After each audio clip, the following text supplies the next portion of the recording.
പക്ഷേ ഇപ്പോൾ അങ്ങനെയല്ല. അച്ഛനെ ഒന്നറിയാൻ ഉള്ളുകിടന്ന് വെമ്പൽ കൊള്ളുകയാണ്. അമ്മയുടെ മാനസിക ബുദ്ധിമുട്ടുകൾ പോലും വകവെക്കാതെയുള്ള ഒരുതരം വാശിയാണ് തന്നിലിപ്പോൾ. വേണ്ടി വന്നാൽ ഒരവസരത്തിൽ ഇനി അമ്മയോട് താൻ ഇതൊക്കെ തന്നെ ആവർത്തിച്ചേക്കാം. അതിനു മുമ്പ് അറിയേണ്ടതൊക്കെ അറിയണം. പിന്നീടൊന്നും ചിന്തിച്ചെന്ന് സമയം കളഞ്ഞില്ല അവൾ. നേരെ ആ മുറി തുറന്ന് അകത്തേക്ക് കയറി.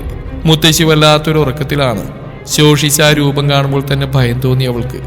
ഉണർന്നിരിക്കുന്ന സരോജിനി മുറിയിൽ ആര് കയറിയാലും തിരിച്ചറിയുമായിരുന്നു. ചെറു ശബ്ദങ്ങളും സുഗന്ധവും ഒക്കെ തിരിച്ചറിഞ്ഞുകൊണ്ട് നിസ്സംശയം പേര് ചൊല്ലി അവർ വിളിക്കും. പാത്തും പതുങ്ങിയ അലമാരയുടെ പരിസരത്തേക്ക് പോയിരുന്ന കൽപ്പനയ്ക്ക് തന്നെയായിരുന്നു എപ്പോഴും അതിന് അവസരം കിട്ടിയിരുന്നതും. വാതിൽക്കിലേക്ക് ഒരിക്കൽ കൂടി കണ്ണോടിച്ചുകൊണ്ട് അവൾ അലമാരയുടെ ഹാൻഡിലൊന്നും തൊട്ടു. പഴയൊരു തടി അലമാരയാണ്. എങ്കിലും ഒരു പോറൽ പോലും അതിന് സംഭവിച്ചിട്ടില്ല. അവളുടെ ഭാഗ്യം എന്ന് വേണേൽ പറയാം. ധൃതിയിൽ ആശുപത്രിയിലേക്ക് തിരിച്ച ഭാർഗവൻ നായർ അലമാര പൂട്ടാൻ മറന്നിരുന്നു. ഒത്തിരി അരിച്ചു പെറുക്കിയവൾ. അപ്പോഴും കിട്ടിയില്ല ആ ആൽബം. നിറഞ്ഞിരിക്കുന്ന തുണികൾക്ക് മുകളിലൂടെ പരതിയ ഏതോ ഒരു നിമിഷത്തിൽ പുറം കൈയിൽ ഒരു പോറൽ തീർത്തുകൊണ്ട് എന്തിനോ പോയി തടഞ്ഞു അവളുടെ വലത് കൈ.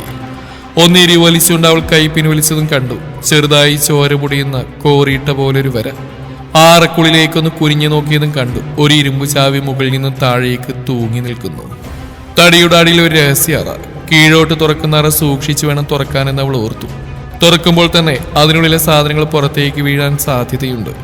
കുറച്ച് വസ്ത്രങ്ങൾ എടുത്തു മാറ്റിയ ശേഷം അവൾ ആ ചാവിയിൽ പിടിച്ച് തുറക്കുമ്പോൾ അതിൽ നിന്നൊരു കറുത്ത പഴയ ബാഗ് പുറത്തേക്ക് വന്നു.